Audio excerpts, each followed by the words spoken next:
Räägin teile natukene siis vana maakivi müüritise taastamisest. Mida me siin kõigepealt näeme, on see, et kasutatud on hästi vähe murtud kive. Et need kivid, mis siin kõik on, need on looduslikult murdunud. Neid ei ole murtud. Vana aja inimesed ei teinud tühja tööd, vaid alati optimeeriti töökulu ja aega. Ja sellest minevad füüsilist tööd. Kõigepealt on see, et vana maakivi müüri puhul, mis on see siin konkreetselt on ikkagi päris vana kohe ikka. 100 aastat vana. Segu. Kui me hakkame seda taastama, ehk siis vahetame välja siin kive välja, mis on murdunud, peseme ära vuugid, täidame siin väikeste kividega uuesti, siis me peame jälgima, et meil see vana segu, mis siin all on, ja uus segu mängiks ühtemoodi. Ehk siis nende koostis oleks võimalikult sarnane.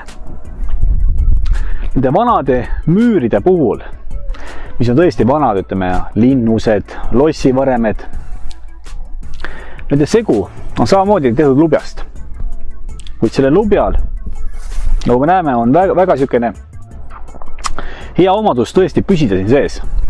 Ja välja tulla ainult erosiooni toimel, aga see erosioon siin on toimunud sadu ja ta on veel püsti. Kui me võrdleme tänapäeva hoonetega, siis seal just väga pikalt pole vaja, et katus oleks kadunud. Varsti on hoone koos. Nende vanade müüride puhul just see segu kontsentratsioon kui selline. Me näeme siin liiva, luppia ja siin on sees veel üks ülioluline, ülilihtne komponent ja see on kanamuna. Kanamuna annab sellele müürile just selle tugevuse, mis ta olema peab. Kui palju seda kanamuna siia vanasti pandi, seda keegi ei tea. Mitte kuskil ei ole selle kohta olemas kirjalikku allikat. Et pood täpselt siuksele segu kogusele pandi nii palju kanamune. Seda ei ole loomulikult. Sest vanasti see kõik oli siukene vanade meistrite, suurmeistrite teadmine ja kõhutunne. Kaks siukest ääretult lihtsat komponenti, kuid mis töötavad, nagu te näete, siiamaani. Tänapäeval kanamuna väga enam ei rakendata. Ja selle on lihtne põhjus, majanduslik põhjus. Siis ongi siin see, et kui me hakkame seda müüri taastama, siis kõigepealt on see, et me puhastame siin mingid pinnad ära. Sammal tuleb maagiks saada survisuriga, kõik lahti eemaldada. Ja kõige kindlam viis saada teada segu täpne kontsentratsioon, et palju me peame siia lisama toetavaid aineid. Toetav aine lubja puhul on näiteks olemas näiteks tsement. Kuna maakivi paisub ja aheneb tegelikult suhteliselt palju. Mida rohkem ta soojeneb, seda rohkem ta paisub. Ja siin ongi see asi, et kõige lihtsam viis seda kõike teada saada on teha katsekehad. Vuugime ära mingi kindla piirkonna ära siin. Väiksed vuugid ära kuskil siin. Väikse vuugi siin ära. Väikse vuugi siin ära.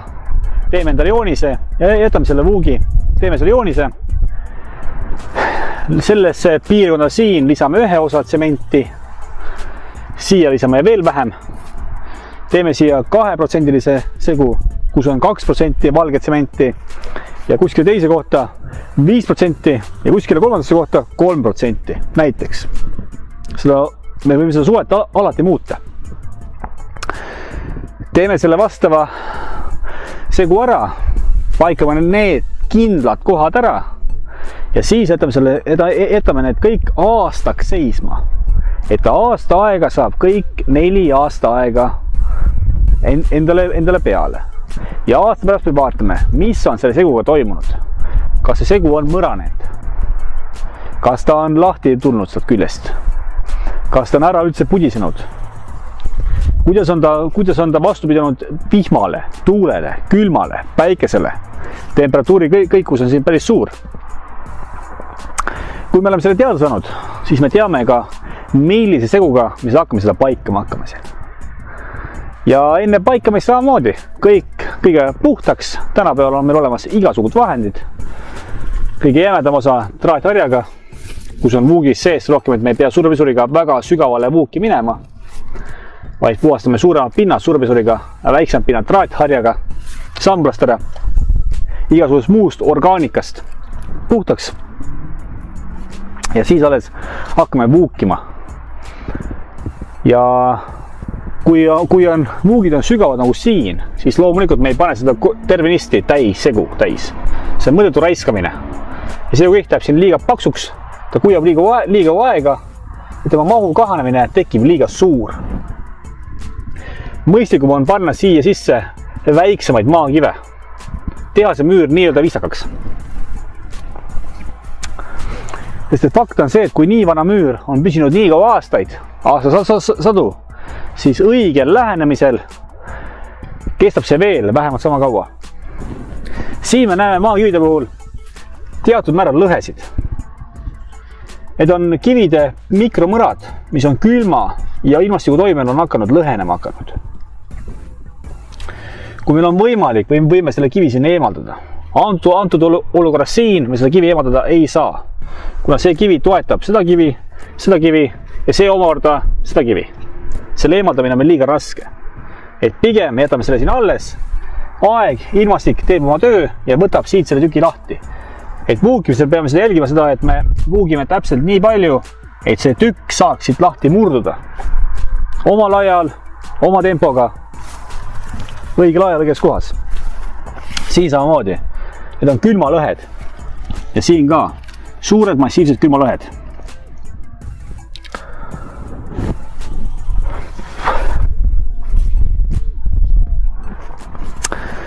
Kuna see müür, maakivimüür reeglina on paks ja maakivimüüril alati on kaks poolt.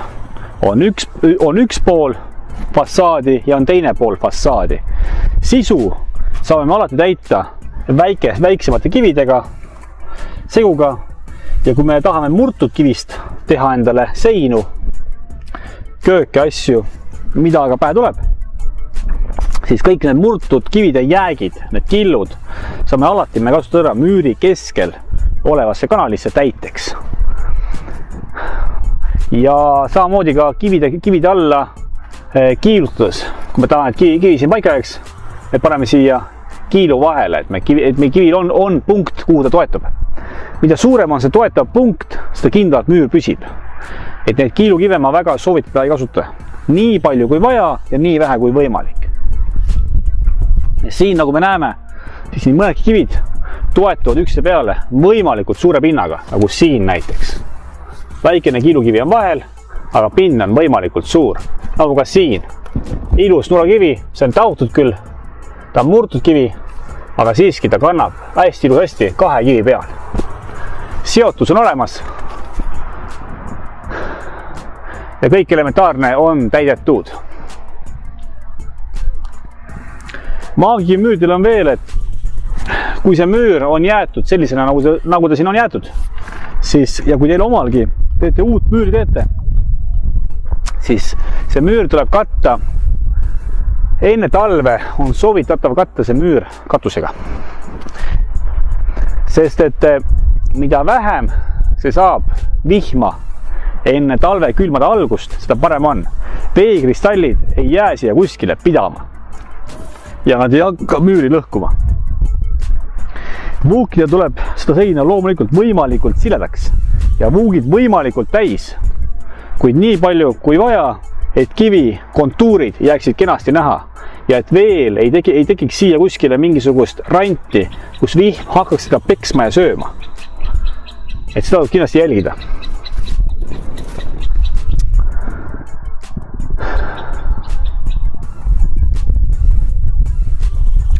et maakivi on iseenesest hea, et imeline materjal, aga soovitan kasutada tõesti võimalikult traditsioonilised mõtteid maakivi ladumise puhul. Maakivi kui selline on traditsiooniline materjal, ta on ilus materjal, ta paisub kuumenedes, ta jahtub, külmedes jahtub, et kui ta jahtub, siis ta ka aheneb. Maakivi on väga hea juht, ta juhib külma väga hästi, ta juhib sooja väga hästi. Et maakivi seintest, kui meil on paksud maakivi seinad, avatud kujul, siis soojamaja me sellega teha ei saa. Me peame siin kasutama mingisugust lisasoojustust kasutama, kas siis müüri keskel kasutama vastavaid soojustusmaterjale või valima, kumma poole müüritisest me jätame näha, kui meil on tegemist majaga, hoonega, kus ka sees on talvel elu. Kui me tahame teha keldrit, siis keldri puhul, mis on maa all, seal tõesti ei ole väga vahet, et seal lisasoojustus kui sellist põhimõtteliselt ei ole vaja. Maapind hoiab ise piisavalt sooja, peame seda katma ainult pealt poolt katma soojustuskihiga. Soojustuskihi ja mullaga, et see külm ei jõuaks meie keldrini. Ja maakivi tagab ülihea kliima ja see kliima on tagatud kahel põhjusel. Esiteks maakivi kui selline ja teiseks lubesegu. Nende kahe asja toimel tekib meil väga hea kliima. Me saame sellega teha endale väga hea õllekeldri, veinikeldri, kartula hoidmiskeldri või õunte hoidmiskeldri. Pidage meeles, et õunu ja kartuleid ühes kohas hoida ei tohi, sest et muidu jääb õunale kartula maitse juurde. Selline lihtne maaelu näide selle koha pealt.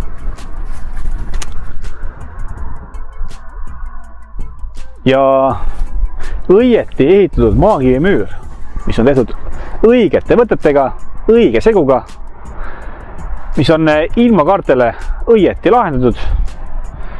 Võite selle puhul võite kindlad olla, et see müüritis elab kauem kui teie. Ja see märk, mis jääb maha. Ja maakivi kui selline on materjal, mida saab kasutada üha uuesti ja uuesti, senikaua, kuni ta on tõesti muutunud külmatoimel, muutunud väiksemateks tükkideks või suisa killustikuks. Senikaua saab ka maakivi kasutada. Siin me näeme ka hästi, kuidas on, kui suure kristalliga maakivi, et mida on sellega teinud ilmastik sellega. Ilmastik on selle põhimõtteliselt ära söönud.